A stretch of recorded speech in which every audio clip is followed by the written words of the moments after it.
Ray tracing. It's been available as a graphics card feature for more than 6 years now, but has it delivered on the promise of a revolution in PC gaming graphics? That's something that we're going to explore in detail across a 2-part series exploring ray tracing visuals and performance in 37 games. We want to find out how much of an improvement is ray tracing versus traditional rasterization in a typical game? What sorts of ray traced effects are most impressive? How many games are truly delivering a great experience with ray tracing enabled?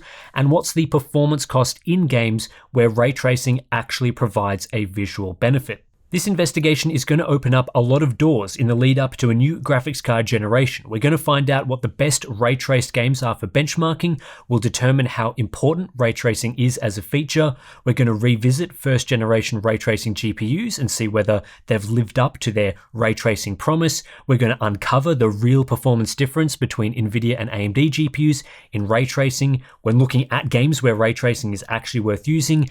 And I'll probably say ray tracing so many times in this video that your ears will bleed. This video is part 1, looking at the visual improvements that ray tracing provides versus standard rasterization across 37 games, spanning everything from recent releases right back to early ray trace titles. In part 2, knowing what games actually benefit from ray tracing visually, we'll explore the performance cost of enabling the best ray tracing implementations. If you're watching this video, this is the extended cut with all 37 game comparisons. Thanks for supporting the channel. Please enjoy an hour of ray tracing versus rasterization footage. Throughout this video, I'll be categorizing ray traced games and configurations into 8 tiers of increasing quality. The worst 2 categories are games where ray tracing hurts visuals and games where it has no impact. Then there's a bunch of categories where ray tracing has a limited impact. So games where you have to pixel peep to notice the improvement, games where ray tracing changes the visual presentation, but it's not obviously better, games that have improved visuals but also worse artifacts, and games where ray tracing only affects some parts or surfaces in the game world. And lastly, the 2 best categories for ray tracing, games where the feature makes the visuals noticeably better, and the ultimate category, where ray tracing transforms the visuals and adds significant realism. I'm focusing on games that implement hardware-accelerated ray tracing, which takes advantage of the highly touted and advertised architectural improvements of modern GPUs. Some features in games that don't use ray tracing hardware have also been described as ray tracing or software-based ray tracing, such as Unreal Engine 5's software Lumen, as those features also run on cards that don't support ray tracing, at least hardware-accelerated ray tracing. They sit in a gray area between rasterization and hardware-accelerated ray tracing. So I decided to stick to games with hardware ray tracing support. Also, there are now some games being released that only support a ray traced presentation, such as Avatar: Frontiers of Pandora and Star Wars Outlaws. This video is all about comparing raster to ray tracing, so they've also been excluded, but that doesn't mean those games are bad examples of ray tracing. And we're only covering in-game ray tracing settings. Any special hacks, tweaks, setting file adjustments to add more ray tracing or improve the ray tracing is not really the focus of this video. All the visuals you see in this video were captured at 4K using the NVIDIA GeForce RTX 4090, and with a couple of exceptions, I've tried to use native rendering or DLAA for the best image quality. We're going to be playing a bunch of games throughout this video where you'll have to guess which of the images is the ray traced version, so crank this one up to YouTube's 4K quality and enjoy. I'm going to work my way through the worst examples of ray tracing to the best examples, so we'll begin with Dead Space. This game uses ray-traced ambient occlusion, and you'll have a very difficult time trying to figure out which image is ray-traced. Turning this setting on does subtly change the way ambient occlusion is rendered, but the difference is negligible and ultimately pointless. The ray-traced image is not obviously more realistic or better than using the standard rasterized version of the game on max settings, and while actually playing, you just won't be able to tell the difference. Even I have difficulty spotting what has been improved when zooming in to view static shots. Another game with pointless ray tracing is Dirt 5. Utilizing ray-traced vehicle shadows, it's basically impossible to tell which of these images actually has ray tracing enabled. I'll give you a little while to figure it out before showing you the answer, but honestly, I can't tell what has been improved here. The changes to dynamic lighting between each capture are much more significant than any differences that could be attributed to ray tracing, so there is just no reason to enable it in this title. And for your reference, the ray traced image was on the left here. A relatively recent game with a poor ray tracing implementation is Resident Evil 4 from 2023. This game has a couple of ray traced settings, but I'm focusing on the highest settings here, which enable ray traced light reflection and refraction. In some situations, you'll see minor differences on water surfaces with ray tracing on, and generally the ray traced image looks better, but in other scenarios I noticed ray tracing would actually remove reflections, like in this example on the boat surface. Most of the time, ray tracing has no impact whatsoever, even on surfaces you expect could benefit from ray tracing, making the feature completely pointless. And this is on the game's highest ray tracing setting. It's amazing they even bothered with a setting lower than this, because I'd say the high setting is equivalent to low or very low ray tracing in other titles. A companion to Resident Evil 4 is Resident Evil Village, which actually features more ray tracing effects than RE4, despite being the older title. This game apparently adds ray traced global illumination, ambient occlusion, and reflections, but I'm not convinced the game is better off for it. First of all though, try to spot which of these examples is ray traced. There's definitely differences in this kitchen scene, with many surfaces affected by the changes in global illumination, but this is the image where ray tracing was enabled and set to the highest settings. Now, in my opinion, in most scenes like this one and others we'll run through, Resident Evil Village looks better without ray tracing enabled. This is a dark, spooky, atmospheric horror game, and more often than not, ray tracing makes the image brighter, and this results in less of that atmospheric appearance. It may be the case here where ray tracing is technically more accurate, but the handcrafted, rasterized visuals, in my opinion, are more in line with the overall look and feel of a Resident Evil game. Even in this kitchen scene at the start, the RT image might be technically what this lighting setup should look like, but the darker and higher contrast rasterized image is closer to the right tone for the opening of the game. But ultimately, this is a subjective assessment, and some people will prefer the ray traced image in this title. Gotham Knights is a lesson in what not to do when implementing ray-traced reflections. This game has a single ray-traced setting, an on-off toggle, and when turning ray tracing on, in my opinion, the game looks worse. This is because the resolution of ray-traced reflections, even at 4K using native rendering or DLSS quality, it's so low that it hurts the overall presentation and just creates large, blurry messes on some surfaces. While regular reflections are less accurate, they are higher resolution and don't murder the quality of ground textures and make puddles look like a muddy soup. So while Resident Evil Village sees ray tracing hurt the visuals from an artistic standpoint, ray tracing in Gotham Knights is just a technically poor implementation that looks rubbish.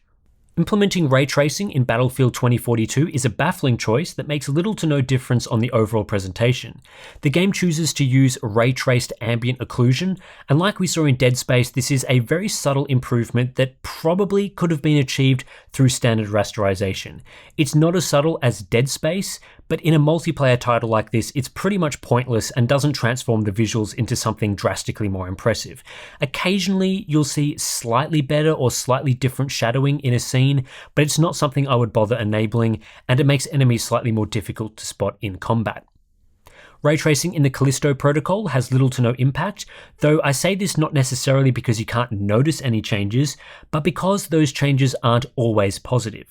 This game uses ray-traced reflections and shadows, and at least for the latter element, any improvements to shadow quality are extremely minor. The main difference is in reflection handling. With ray-traced reflections set to medium, generally these reflections are blurry, and this can make some reflections look worse than standard screen space reflections. In this example, while ray tracing does enable more accurate reflections of objects not on screen, the resolution is very low, and areas that look good with SSR are actually worse with ray tracing enabled. With reflection set to high, the resolution is improved to the point where it's no longer awful in comparison to rasterization, but it's still not always an improvement, and there were many areas in the game where ray tracing had little to no impact. You have to find specific puddles and look at specific angles to see any real benefit, at least in the parts that I played. A Plague Tale Requiem implements ray-traced shadows, and the impact on in-game visuals is subtle. In most scenes, it was pretty hard to tell where ray tracing was having an impact, as the regular rasterized shadows in the game on max settings look pretty great most of the time. Ray tracing cleans up some self-shadowing and produces softer, more realistic shadows at times, but in other scenes it has no noticeable impact. In this cutscene, for example, you'll see ray tracing creates a better hair shadow onto Amicia's face, but the rest of the shadowing in this scene is virtually unchanged. This sort of small improvement is difficult to notice during actual gameplay, and for most people I think enabling ray tracing is near to pointless. This is a good looking game regardless of whether the setting is enabled or not. A game that uses subtle ray tracing is Elden Ring. Now, I haven't gotten very far into this popular game, but from a couple of examples, you can see the main area that ray tracing improves is sun shadows and ambient occlusion, particularly for foliage. I think this is a pretty subtle usage of ray tracing, and in some situations you really can't notice much of a difference. In other areas like grass, self-shadowing is more evident, so in that sense the presentation is improved with ray tracing. However, the draw distance for ray tracing is very short.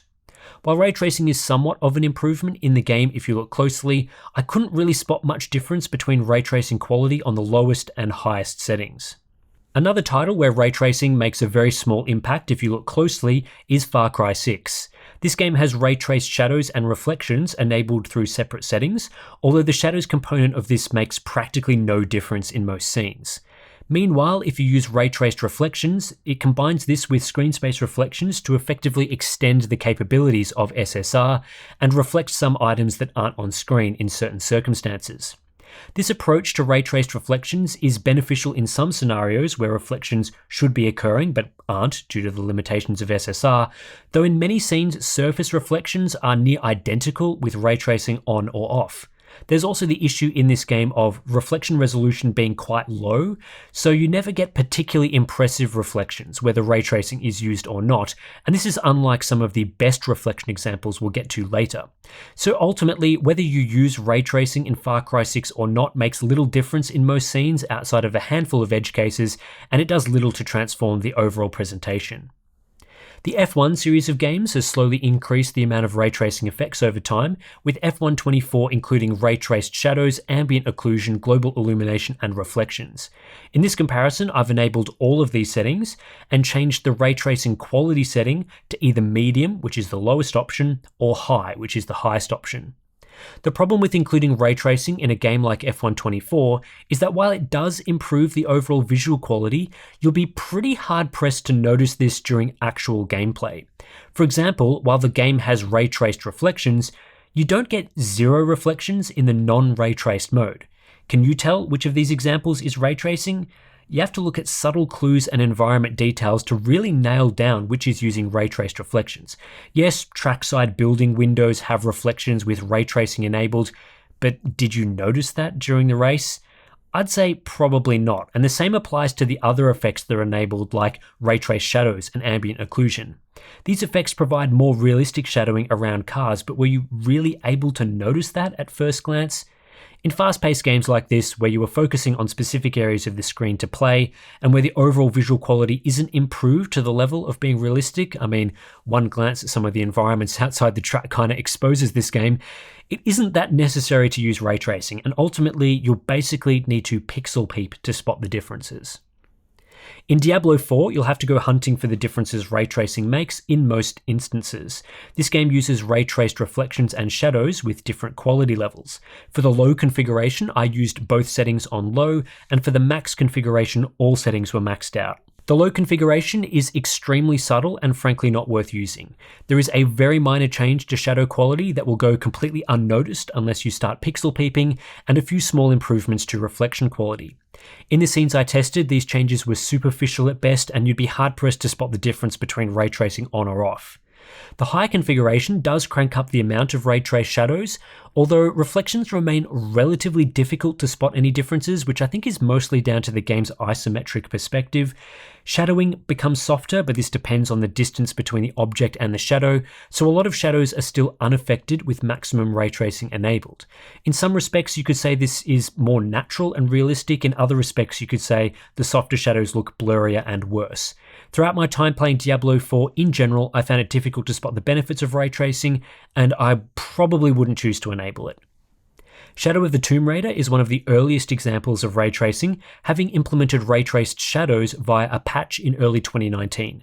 I examined both the lowest and highest ray trace settings, medium and ultra respectively, and to this day I remain pretty unimpressed by what this game does with ray tracing. Medium settings only affect shadows cast from some point lights, which is visible in some night scenes and has little impact on the presentation.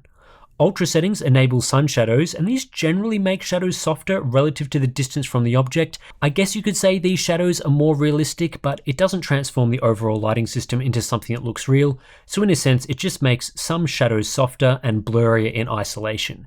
Some gamers will prefer this softer look, but in my opinion it isn't clearly superior to rasterized shadows. Forza Motorsport is in a similar situation to F124 with its ray tracing implementation, although this game benefits more from the ray traced reflections and ambient occlusion used here.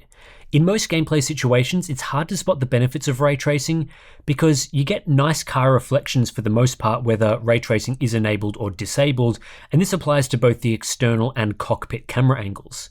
The middle configuration here has the minimum level of ray tracing applied, which is reflections for cars only, while the maximum configuration upgrades this to full reflections, which applies ray tracing to more surfaces and reflects more than just cars, in addition to RTAO. Ray traced car reflections are better, there is no doubt about this, but it only applies in a very narrow set of circumstances. Basically, you have to look at the exterior of a car when two cars are close together to see each car reflecting in the body of the other car. It's extremely easy to miss, and while it looks nice, it's not transformative. Full ray traced reflections and ambient occlusion improves things slightly. Now cars will have more accurate reflections of more of the environment, but it really isn't that substantial of an improvement. The game's base level of reflections is just fine throughout gameplay, making this game's ray tracing implementation rather minor from an impact standpoint. Get ready for some awful Fortnite gameplay because we're about to explore the differences between hardware ray tracing on and off. Both of these images utilize Unreal Engine's Lumen feature, but we're focusing on whether the advantages of using hardware acceleration is worth it, given software Lumen doesn't require dedicated ray tracing hardware. Can you spot the differences between hardware RT on and off?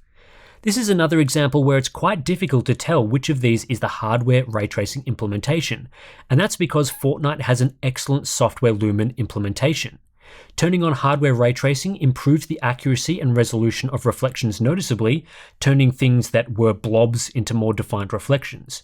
You'll get more accurate reflections of your own character on surfaces. This is largely missing without hardware acceleration. But again, the software implementation also has quite nice and usable reflections for the most part.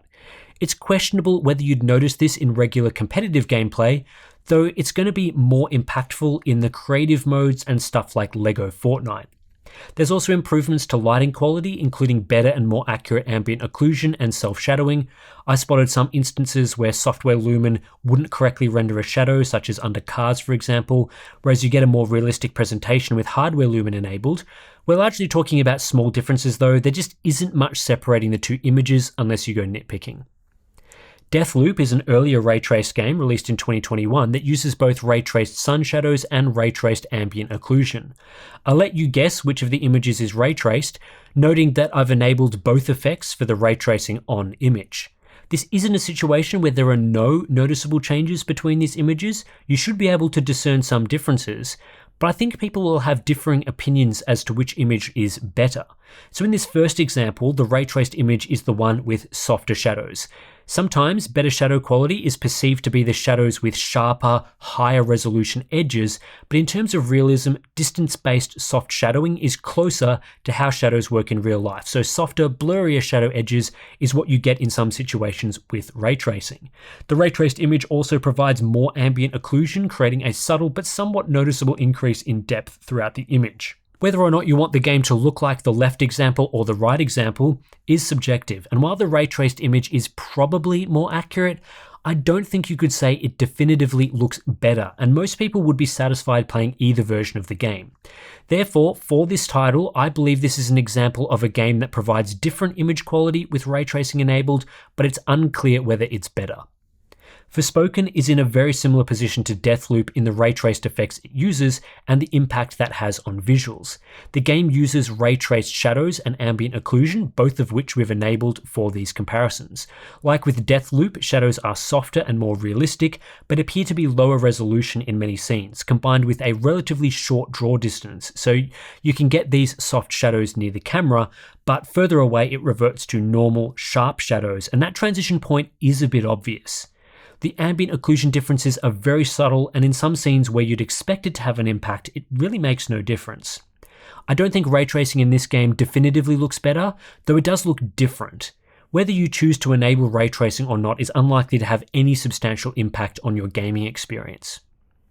Dragon's Dogma II is a 2024 release that uses ray-traced lighting, which appears to mean some form of global illumination, as ray tracing does not impact reflections. This is another example of ray tracing changing the way the game looks noticeably, but not necessarily providing an obviously better image. Take this example in the main town. Which of these images is using ray tracing, and which of these is visually better? I think the answer to that is not immediately clear. It turns out the image with brighter houses is the ray traced image, but subjectively I think the other non-ray traced image looks better. Here's another example, this time indoors at night. Now in this example, it's actually the darker image with better ambient occlusion that's the one with ray tracing enabled. What about through this cutscene? Not a ton of substantial differences from switching on ray traced lighting. It's really only in specific scenes where the game benefits from ray tracing, such as in this forest scene I captured, where at least in my opinion the ray tracing version is better and more natural. But for every scene where you can clearly see the benefits like this, I could produce more where there is either no change or where the benefits are unclear.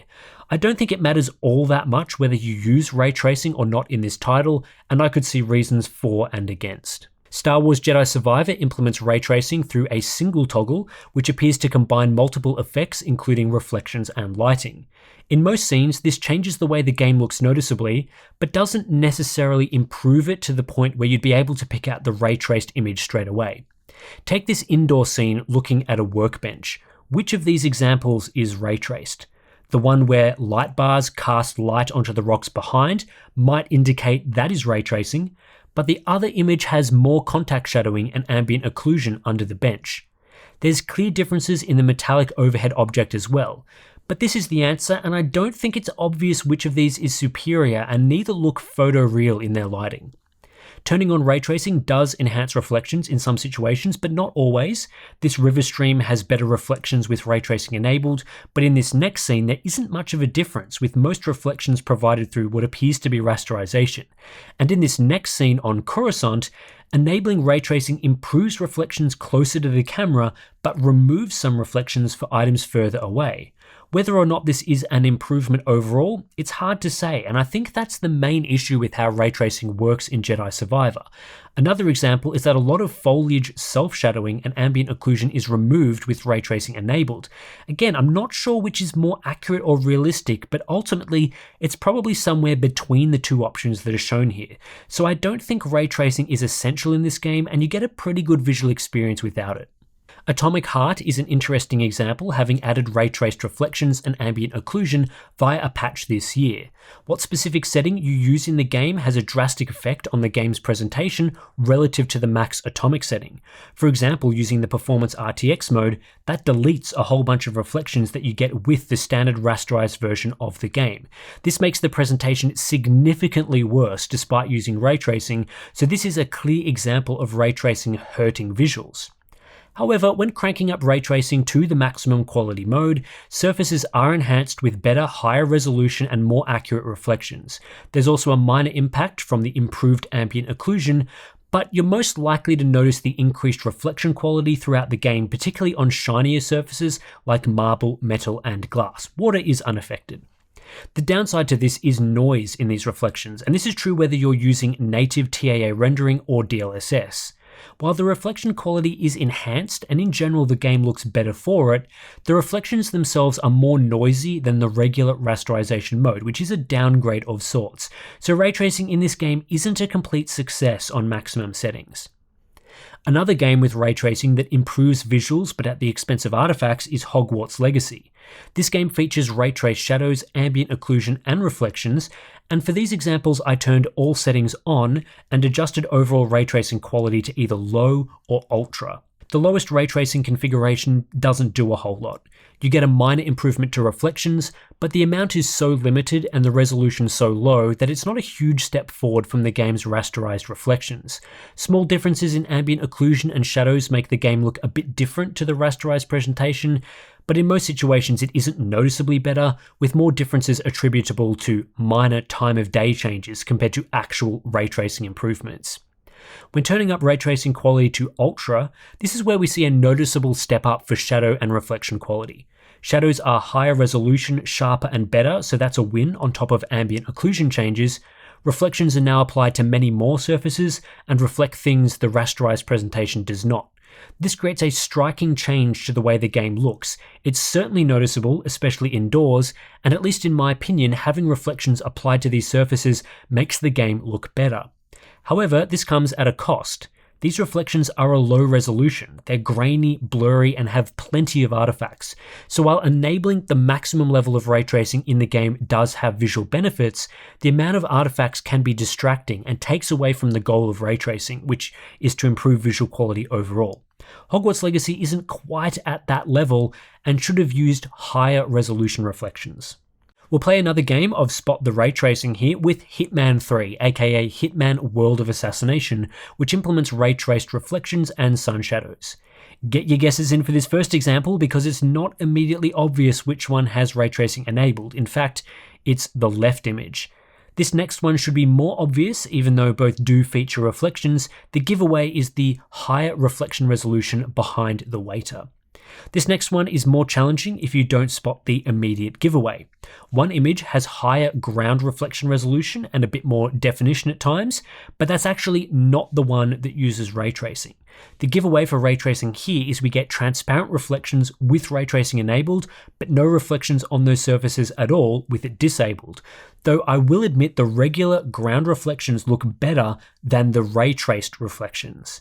In the next scene, you can use the knowledge you've just gained to spot the ray tracing image pretty quickly. Again, the one with reflections on glass is the one using ray tracing, and there's also an improvement to shadow quality with ray tracing enabled, though it is minor.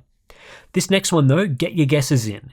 If you thought the higher reflection resolution on the ground was the one with ray tracing, you'd be wrong. That's actually the game's normal rasterized reflections. The less defined reflections are ray tracing in this example. And this next example is pretty difficult to tell, and then the final example, we can again look closely at transparent reflections to uncover which of the images is utilizing ray tracing. So overall, Hitman 3 is in this weird position where ray tracing enhances the presentation for some elements, such as reflections off transparent objects, and it improves the accuracy of reflections in some other circumstances, but this is accompanied by a clear reduction in reflection resolution for some ground reflections where the game's rasterized reflections simply look better. In most scenes, I think the ray traced image looks slightly better, but it does come at the cost of increased artifacts for those ground reflections.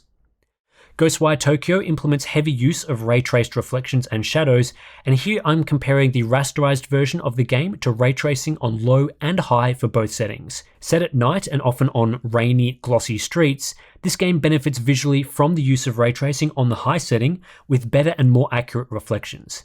This effect is applied to more surfaces, it generally reflects more objects and does so in a more realistic way without the usual flaws of screen space reflections. And with so many surfaces affected throughout the game world, it has quite a noticeable impact on visuals. Shadow quality and ambient occlusion is also enhanced, which is nice, but the reflections in this title are doing the heavy lifting. There are rare times when I noticed the resolution of these reflections weren't up to scratch, but usually I was happy with how the game looked. Turning ray tracing down to low is less impressive. The resolution of reflections is noticeably lower and blurrier, which can make reflections look worse than the standard rasterized mode. More surfaces gain reflections in this mode, so from that perspective it's a positive, but I also noticed times when the draw distance for ray tracing isn't that good, so you can lose some reflections relative to standard rasterization. Suicide Squad Kill the Justice League was an astronomical flop, but it does include ray-traced reflections available through a simple in-game toggle. This is a classic example of ray tracing having a limited but positive effect on the visuals. If you see a surface with reflections, enabling ray tracing removes the low resolution and pretty crappy screen space reflections for better ray-traced reflections, which are higher resolution and more accurate. Turning this setting on removes many screen space reflection artifacts, like weird halos around some objects, and a lack of reflections for items not on screen. And unlike examples such as Hogwarts Legacy or Gotham Knights, the resolution of ray-traced reflections is good enough to be an overall net positive. However, this sort of ray tracing is not transformative to the visuals overall. If there's no reflections on screen, ray tracing is of no benefit. This type of ray tracing is more like a single effect setting you see in a game, like for shadows, volumetric fog, or ambient occlusion. Better quality settings affect areas where this effect is used, otherwise there's no impact. Suicide Squad appears to make limited use of reflections, but enough where ray tracing is good overall. Doom Eternal is another game that features ray-traced reflections. Like with other games we've examined that do a good job of reflections, many surfaces in Doom Eternal benefit from enabling ray tracing. The reflections are of a high resolution, they reflect more items in the scene and do a more accurate job than screen space reflections, and generally, it improves the overall presentation. However, they don't radically transform the game's look. The impact is limited to surfaces that benefit from reflections, which isn't all surfaces in the game, and due to the fast-paced nature of Doom Eternal gameplay, it's possible you won't even notice much of a difference when playing the game. With that said, throughout most of these examples, I think it's obvious which of the images is with ray tracing enabled, especially in cutscenes. There's no quality settings though, it's either full ray traced reflections or no ray tracing at all. Guardians of the Galaxy focuses on ray-traced reflections. The lowest setting is reflections on high, and with everything cranked up, you get higher resolution reflections in addition to reflections on transparent surfaces. This is very much a game where if you're looking at a surface that benefits from reflections, ray tracing does a better and more accurate job than screen space reflections. If you're not specifically looking at those surfaces, or if the scene just doesn't have many of them, ray tracing has little to no impact. Turning everything up to Ultra and turning on ray-traced transparent reflections does have a bigger impact on the presentation, as you're more likely to see a surface with ray tracing applied. These reflections look pretty good and are at a decent resolution. With ray tracing on the minimum level, the resolution is worse, but it's still usable and not distracting with generally better reflections than the rasterized version of the game. This is the sort of title I'd want to play with ray tracing enabled, as it improves visual quality even if it isn't transformative of the presentation overall. Ratchet & Clank Rift Apart implements ray-traced reflections, shadows, and ambient occlusion. Like games such as Guardians of the Galaxy and Doom Eternal, how much of a difference this makes depends on the exact scene you are looking at. Some of the more sci-fi environments with lots of glass and metals benefit significantly from the inclusion of ray-traced reflections, with more accurate reflections and additional reflections on surfaces like glass. Other sections of the game, where there are surfaces ray tracing is not applied to, benefit less from this feature, so it depends what part of the game you're looking at. Generally though, when ray tracing is cranked up to the highest settings, there's a net benefit to the presentation. Reflections are significantly improved, and there's also improvements to shadowing at times thanks to ray traced shadows and ambient occlusion. This is much less noticeable than the reflection improvement, but there are certainly times this combines with reflections to create a more natural and realistic lighting system. When all ray tracing settings are enabled but set to the lowest level, Rift Apart still benefits from ray tracing, but the presentation can be a bit noisy at times, especially for ambient occlusion. In this scene, for example, the quality of ambient occlusion is more accurate with ray tracing set to medium, but this effect is noisy and distracting. However, even the lowest level of ray traced reflections is generally an improvement, so you could just disable shadows and ambient occlusion in this situation. The Witcher 3 Wild Hunt is one of the more unusual games I'm examining because it was released in 2015, well before ray tracing capable GPUs were launched, yet received an update more than 7 years after release to add in ray tracing features. Specifically, we get ray traced reflections, global illumination, ambient occlusion, and shadows. While this is a heavy use of ray tracing, because many of the game assets are from an older game, no amount of ray tracing can make The Witcher 3 look close to photoreal, it just doesn't have the required asset quality. Nevertheless, ray tracing generally improves the visual appearance of the game, especially when it comes to shadowing. Rasterization in the game using the Ultra Plus preset looks pretty dated from a shadow, ambient occlusion, and global illumination perspective. Turning on ray tracing even to the minimum level, which is with global illumination set to performance, it makes quite a substantial difference in some scenes, and this isn't a situation where it's not clear which is better. Ray traced global illumination almost always improves the way the game looks, though some scenes are much less affected than others, so there are times where the benefit is negligible. Cranking everything up to maximum improves more aspects to the presentation, including reflections, which are higher resolution and more realistic, shadows, which are more accurate and extensive with more objects casting shadows, and ambient occlusion with more realistic self-shadowing. With this level of ray tracing, the game does look better. However, I wouldn't say it's essential to play the game this way because the standard rasterized version of the game looks fine and gives you a look that matches the asset quality, if that makes sense. Rasterization fits well with this style of game made in 2015. There were also a couple of examples where ray tracing hurt visuals, such as this indoor pub scene, With rasterized visuals, there is a clear difference between nighttime and daytime inside the pub. When ray tracing is used, both scenes are very dark and the daytime scene looks like night. Occasionally, when games like this are retrofit with ray tracing, lighting in every scene hasn't necessarily been tweaked or crafted to look the way that it should. Watch Dogs Legion implements ray-traced reflections through 3 different settings, though here we are examining the lowest and highest options, medium and ultra. Ray tracing in this game significantly improves reflections across the game world. The rasterized reflections aren't amazing in this title, often presenting with a low resolution, inaccurate reflections, or just no reflections at all on some surfaces. Ray tracing adds significantly more reflections at a higher resolution and with increased accuracy, leading to a noticeable improvement in visual quality in most scenes. There isn't a ton of difference between medium and ultra ray tracing. Ultra is a slightly higher resolution and with better draw distances for some reflected objects, but in many cases medium gives you an adequate ray tracing experience. For example, both settings enable ray tracing on glass surfaces, so you get good reflections on the many buildings throughout the game world. Both settings also improve car reflections, water reflections, and both add reflections to metallic and marbled surfaces. It is possible in some scenes to only get a limited improvement from ray tracing, but on the whole this is one of the better examples of the technology improving how the game looks. Control is another game with an early ray tracing implementation, having been released in 2019, but this game holds up quite well and uses several ray traced effects, including reflections, diffuse lighting, and contact shadows. The medium ray tracing preset enables reflections and indirect diffuse lighting, while high also enables ray traced contact shadows and debris. This is a title that makes heavy use of reflections throughout the game world for both its polished concrete surfaces and many glass windows.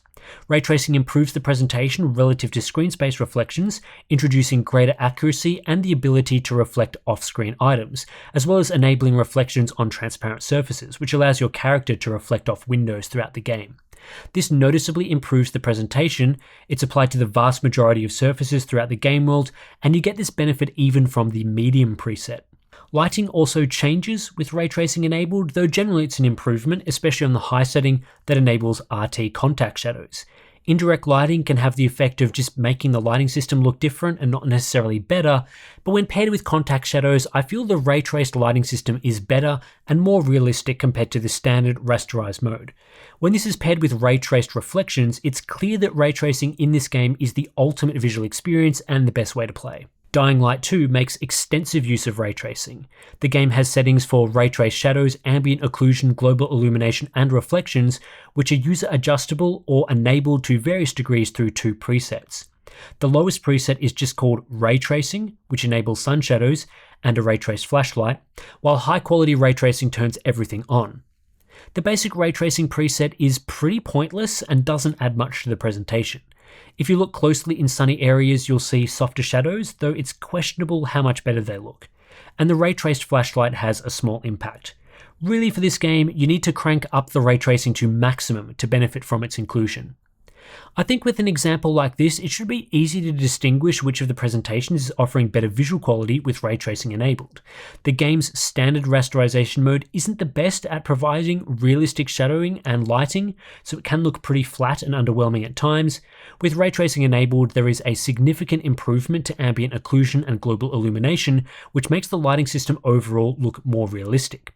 Reflection quality is also improved and removes many of the artifacts associated with screen space reflections. With that said, the degree to which the image benefits from ray tracing depends on where you look. Generally, the biggest impact is outdoors in the day, where ray tracing adds a lot of shadowing and depth to the image, but indoors or at night, the differences can be a lot more subtle and hard to notice. So Dying Light 2 isn't quite transformative with ray tracing enabled, but it's certainly a more visually impressive way to play with everything turned up to ultra.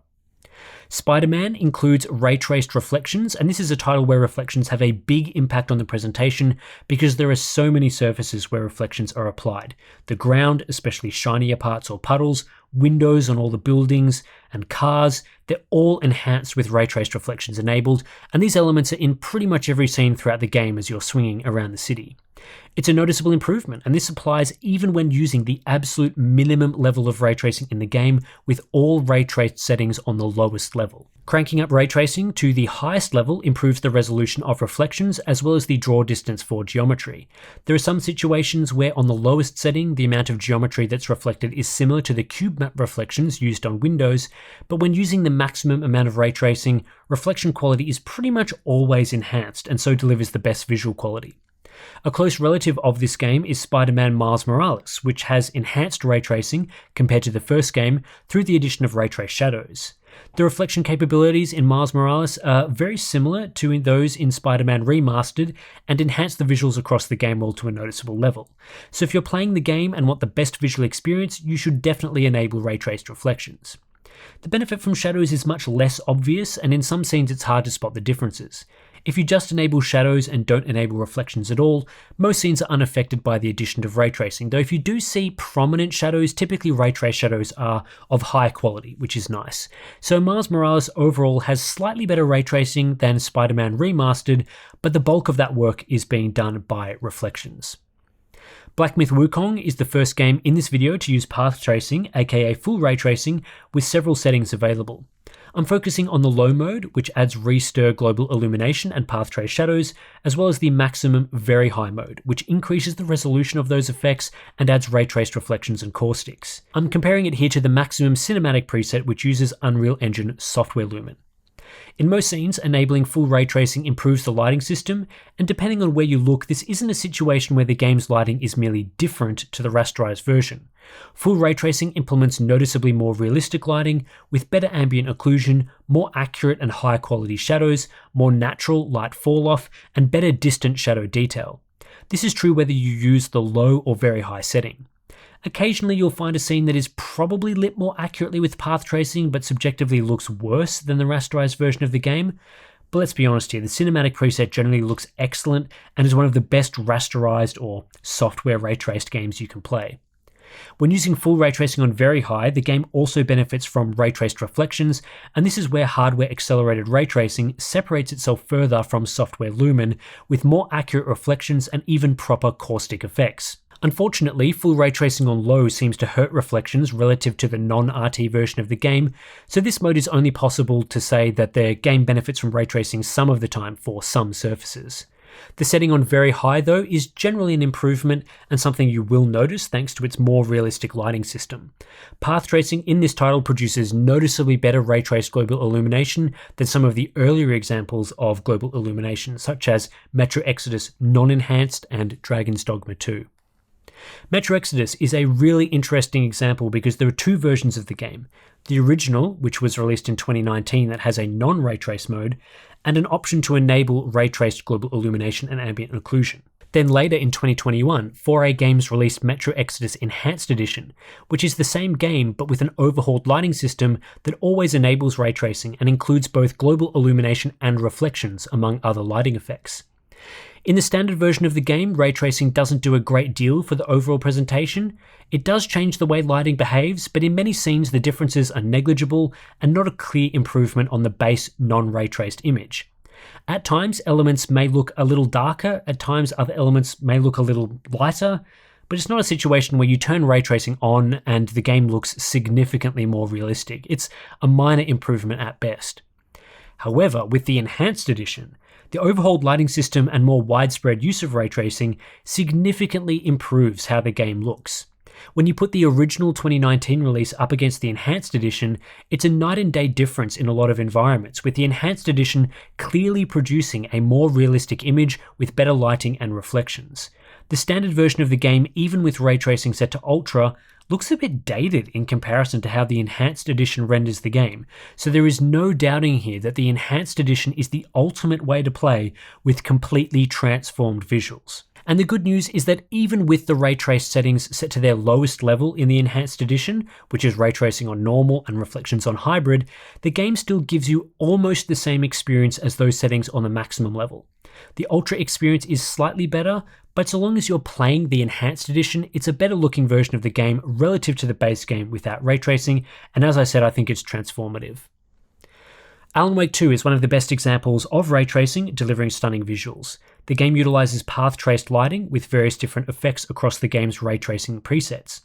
I'm focusing on low, which enables direct lighting but disables path-traced indirect lighting, as well as high, which turns everything up to the maximum level. Now, the game's rasterized presentation, which does use some software ray tracing techniques, it looks excellent. But when turning on path tracing, especially on the high preset, the game is transformed with more realistic lighting. Unlike some of the other games I've assessed, I think this is a clear example of ray tracing being used to make the game obviously more realistic, and it's most noticeable when going backwards. When you turn ray tracing off, after being accustomed to how the path traced mode looks, the less accurate and realistic lighting system is exposed as being a bit of trickery. The degree to which path tracing transforms the visuals depends on the exact scene you were looking at, which has been the case for many ray trace games. But particularly when looking at indoor lighting, path tracing enables better and more accurate reflections, higher quality shadows, and much more natural light fall off and interactions with surfaces, which leads to a stunning experience when used on the high preset. Outdoors, the differences are less pronounced, but it was rare for me to prefer the standard version of the game. Indoors, I had a clear preference for full path tracing. Enabling ray tracing on low gets you halfway between the base version of the game and high path tracing. This configuration benefits from noticeably better shadow quality and adds reflections on transparent objects, but misses out on other improvements to reflections and global illumination. I think this mode is an overall improvement relative to ray tracing disabled, and in some scenes you should be able to notice the difference, but it isn't as transformative as the maximum path trace mode. Overall though, this is one of the best examples of ray tracing, and with it enabled, it's rare to find a better looking game. And finally, we get to Cyberpunk 2077, the 37th game that we've looked at in this video. This game has a wide variety of ray traced settings, including normal, ray traced reflections, shadows, and lighting, aka global illumination and ambient occlusion, in addition to a path traced overdrive mode. I'm using the ray trace settings that are enabled when using the ray tracing low, ultra, and overdrive presets, so low only has local shadows enabled, ultra has everything on, and overdrive enables path tracing. To get it out of the way quickly, the low setting is pretty pointless with a very limited impact to visuals as it only improves shadows cast from artificial lights. It's unlikely you will notice much of a difference using this configuration, so low is much closer to off than any of the other settings. Ultra ray tracing, in most circumstances, is a significant and noticeable improvement to the visuals. Reflections do a lot of the heavy lifting here, significantly improving the quality of reflections across many surfaces, including transparencies which don't really have reflections at all without ray tracing. When looking at the ultra ray tracing mode relative to ray tracing off, this is the thing you'll most likely notice. However, in addition to this, we get major benefits to lighting quality, including more realistic shadows indoors and outdoors, along with better light fall-off and global illumination. In most situations, this makes the ultra ray tracing mode look noticeably better than ray tracing off, but it's not always the case. Some scenes benefit very little and still look quite close to the standard rasterized configuration, though I'd say this is rare and usually in situations which have very few reflective surfaces. But when jumping up to the path tracing mode, aka overdrive, this is where the visuals of Cyberpunk 2077 were transformed significantly. I was able to capture a couple of scenes where overdrive basically makes Cyberpunk look like a completely different game, with ultra ray tracing even looking dated in comparison. This is difficult to achieve as generally Cyberpunk 2077 looks great, but in my opinion, path tracing is a huge transformation that affects nearly every aspect of the game in a positive way. The biggest improvement to lighting quality is similar to what is seen in Alan Wake 2. Lighting is simply more natural and realistic with path tracing enabled, and it's when you go back to a non-path traced image that this becomes painfully obvious. It's almost a subconscious thing that draws you into the visuals, and there is no doubting that for the best visual experience in the game and one of the best experiences you can get on PC overall, you'll want to play this game on the overdrive settings. I think this, along with Alan Wake 2 and Black Myth Wukong, provides a strong look into the future of graphics on the PC platform, which I believe will head more down the path of path tracing. So that's a mammoth look at ray tracing across a huge number of games, and if you watch the extended edition of this video right through all 37 game examples, then kudos to you. I think this covers most types of ray tracing you'll find in today's games, and I've tried to look at as many major ray traced releases as is feasible in a single video, though I'm sure some people will say, why didn't you test this game? Why didn't you test that game? Again, we tested 37 of them. There's probably a few that we missed. Now we can get into the summary and analysis. Here I've sorted all 37 games into the 8 categories I talked about at the start, ranging from the worst ray tracing implementations to the best. I've also put in multiple configurations because there are games where the lowest amount of ray tracing delivers a significantly different experience to the maximum amount of ray tracing. In total, this means there were 61 game configurations assessed and compared to the standard rasterized presentation on the maximum or ultra in-game settings. There's a few things to break down here. Firstly, there's only a couple of titles where ray tracing either isn't noticeable or hurts visuals. In 5 of these games, including both Resident Evil titles and Dead Space, this is just the ray tracing configuration you get, with no settings improving it to make it more noticeable. In another 3 configurations, ray tracing had no impact, only on the lowest settings. The most common type of ray tracing that popped up is ray tracing that required pixel peeping or close examinations to tell if it was on.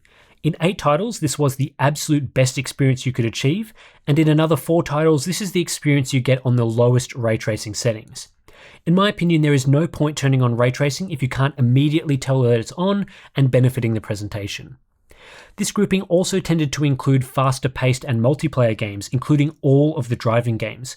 I just wasn't overly impressed with ray tracing in driving games, which have generally featured good quality reflections for ages, and in other multiplayer titles like Battlefield 2042 and Fortnite, the differences with ray tracing on were too subtle to make any sort of difference while actually playing the game in a multiplayer setting. We're just not in a position yet where ray tracing is having much effect on multiplayer titles, and most games don't even bother including it. In 6 other games, I felt ray tracing changed the image, but not to a degree where I could easily tell which image was ray traced or not. A couple of other configurations in this tier were reduced ray tracing quality from other titles. In my opinion, if ray tracing merely changes the way lighting is implemented in a game, but doesn't clearly make it look better or more realistic to an average observer, its inclusion is pointless and not worth enabling.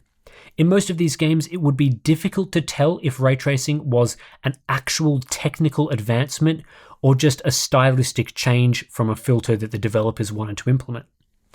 A small number of titles also had problems producing ray tracing without also introducing artifacts. Noise is a problem in games like Hogwarts Legacy and Atomic Heart on the maximum ray tracing settings, and other titles like Ratchet and Clank, if you turn down ray tracing too much, noise becomes a bit distracting at times. Some of the time you could justify using ray tracing in these games, but it's not a clear win depending on what you like a game to look like. There are lots of people that absolutely hate instability and blurriness, in which case these configurations won't be good enough. In these bottom 5 categories, my opinion is that you probably shouldn't enable ray tracing in most instances. This encompasses the best quality ray traced settings available in 22 of the 37 games looked at, which is about 60% of the games. In the remaining 15 games, or 40% of the titles assessed, ray tracing is typically worth using because it provides a noticeable visual improvement and doesn't introduce other downsides. On the lower end of these good ray traced games, we have titles that benefit from ray tracing on some surfaces, usually due to reflections. These are games where you won't always see the improvements, but when you do see what ray tracing brings, it's a clear gain over rasterized visuals, typically fixing issues with the presentation that just can't be solved through more rasterization. The upper 2 categories I describe as having a major impact, where switching ray tracing on is so obvious and impacts most scenes throughout the game in a positive way. There were 11 game examples of this, so 30% of the time ray tracing had a major impact across the games I assessed. Occasionally, there were titles like Watch Dogs Legion and Control, where even on the lowest ray tracing settings, the game still benefits significantly from turning it on. Other titles like Dying Light 2 and Cyberpunk 2077, you'll want to avoid the lower settings, but when used on ultra ray tracing, the difference relative to rasterization is very noticeable. I think there's a clear hierarchy of types of ray tracing and how beneficial it is to a game. Path tracing is at the top of this hierarchy, usually offering significant gains to the point of transforming the experience. When all or most light sources in a scene are contributing to ray tracing, and when there's a healthy dose of reflectivity and ray bounces, you get the most natural and realistic presentation. This just cannot be beaten by rasterization in modern games. For individual ray tracing effects, by far the most noticeable effect is ray traced reflections.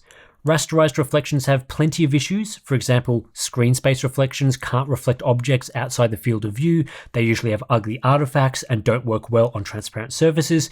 Cube maps generally are low accuracy. Planar reflections are limited in where they can be deployed. Ray traced reflections look great when implemented properly and resolve many of these limitations to make them the most realistic and impactful way to implement this effect.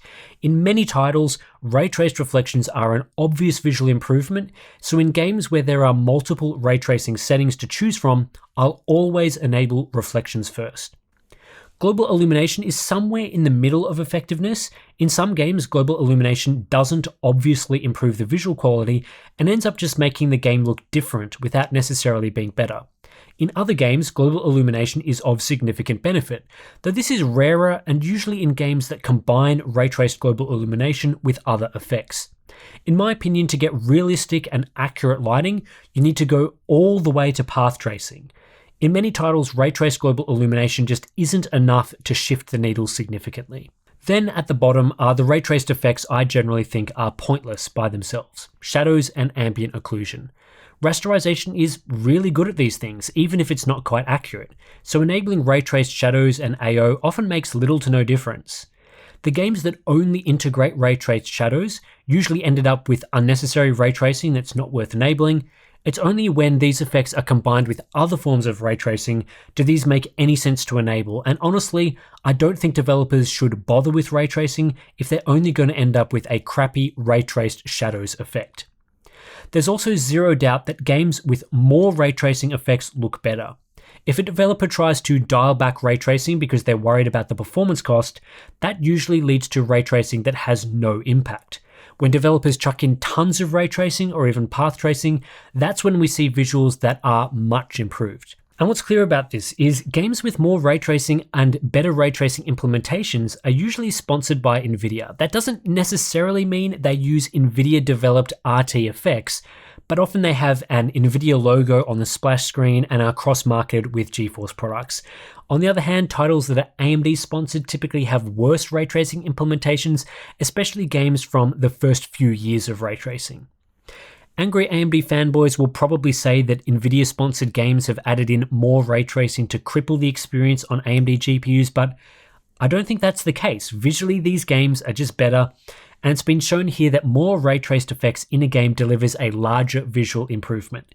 There aren't many examples of titles that include tons of ray tracing for little visual benefit, and lighter ray-traced implementations usually struggle to compete with the visual gains that more ray tracing can provide. Whether or not individual games are well optimized from a performance standpoint is something that we'll look at in part 2. Are ray tracing games getting better over time? There are certainly more titles being released with ray tracing now than there were back in 2019 and 2020. Not all modern games are utilizing ray tracing, and there are some stunning examples that don't, but it's pretty common for a modern AAA title to include a ray traced configuration these days. I would say this started to become more common at the end of 2022 and start of 2023, so about 4 years into the availability of ray tracing GPUs. Over time though, there hasn't been a noticeable trend of improved ray tracing quality in more recent releases. Now granted, I haven't tested every single game released across these years, but of the titles I assessed, it's pretty similar year by year, and I wouldn't say the data supports games improving or getting worse. Each year we seem to be getting a bunch of good implementations and a bunch of not so good implementations. Speaking purely from a visual perspective, I have mixed feelings about ray tracing. When games utilize ray tracing well, they look stunning, and it's clear that ray tracing is the future of game visuals. But the number of titles where we get these stunning visuals isn't very high, and the amount of ray tracing that's required to deliver stunning visuals is very high, which has performance implications we'll explore in part 2. For multiplayer gamers, ray tracing is basically irrelevant. There's just not enough examples of multiplayer titles utilizing ray tracing, and the impact of ray tracing in those games is usually insignificant. As things stand in 2024, there is no point purchasing a graphics card for its ray tracing capabilities if you primarily play multiplayer titles. For single-player gamers, it really depends on the sorts of games you play as to whether ray tracing is something to prioritize from a visual standpoint or not. Across the last few years, there's only been a handful of major game releases per year where ray tracing is really worth using, and a bunch more where the impact is questionable. It's possible that you just won't play that many games where ray tracing makes a difference. But if you're the sort of gamer that loves the best visual experiences and you do enjoy playing titles like Cyberpunk 2077, Alan Wake 2, and Black Myth Wukong, then having a card with strong ray tracing performance is essential. I think this is going to become more essential as time goes on. I think the best looking games released in the next few years will probably be ray trace games, but it's very hard to predict the future. At least we're at the point today where an okay percentage of major ray trace games actually use ray tracing well, and with 6 years of releases now, there's at least a small pool of games that show off ray tracing in a positive light. This isn't a DLSS situation though, where the feature is widely applicable and beneficial to most gamers. Upscaling has been a massive improvement this generation. It's now found in the vast majority of game releases, and ray tracing just isn't on that level yet in terms of the visual benefits it provides and the number of great examples. We're slowly getting there, but 6 years in, I don't think ray tracing has been a must-buy feature up until this point for the majority of gamers. For some gamers, yes, but not the majority. With that said, I think it will become more significant for the upcoming generation of graphics card releases. If you're buying a new GPU in 2025, you'll probably want it to last for at least 3 years of gaming, and in the next 3 years we're going to see a boatload more ray trace games if current trends continue, and at least some of those will be great examples of ray tracing. We're also entering an era where most releases will have been fully developed in the ray tracing era with access to ray tracing capable hardware. So like I said, I think this feature will be more essential in the next few years. It's kind of like the situation with 8GB GPUs. A couple of years ago, there were just a few examples of 8GB being insufficient for mid-range and high-end products. A couple of games that would use more than 8GB on maximum settings. The signs were there, and now we're seeing many more examples of this, but obviously not all games are impacted yet. Ray tracing is following this trend. Right now, there are a few examples where ray tracing is really significantly improving the visual quality, and we're seeing signs of it being an important feature in the upcoming generation, even if it hasn't fully been realized yet. Before I analyze this any further, we'll have to look at performance, so stay tuned for the ray tracing performance comparison and evaluation in the next week or so. Still plenty of interesting things to go over, but for now, that's it for this incredibly long video. Thanks to everyone that has watched this video to the end, especially those that watched the extended cut of this video. It was quite long, so good effort to you guys for reaching the end. If you do want to watch that, it is available for our Hardware Unboxed supporters, either via Patreon or via YouTube channel membership, so check that out if you want to see all the data, all the comparisons that went into this video, fully narrated with all of my analysis and stuff. That's in the full cut of the video. We really do appreciate everyone that supports the channel directly, because it takes a lot of time and energy and effort to make these sorts of videos, these in-depth analysis. Steve has recently been doing that with his motherboard roundups and videos like that. I've been doing it with this sort of video, and I think ray tracing is going to be a very important topic for 2025 graphics card releases, so it's important that we have this sort of in-depth analysis, our current position on ray tracing, looking at everything, the sorts of games that we need to be looking at, and so on. So if you appreciate these in-depth looks at things, then yeah, please consider becoming a Hardware Unboxed supporter. So yeah, as you can hear, my voice is probably a little scratchy now. For some reason, I decided to record this whole video in one go. Don't know why I did that. Probably a bit of a mistake because my voice is now screwed. But yeah, that'll do it for this one. Thanks for watching, and I'll catch you in the next one.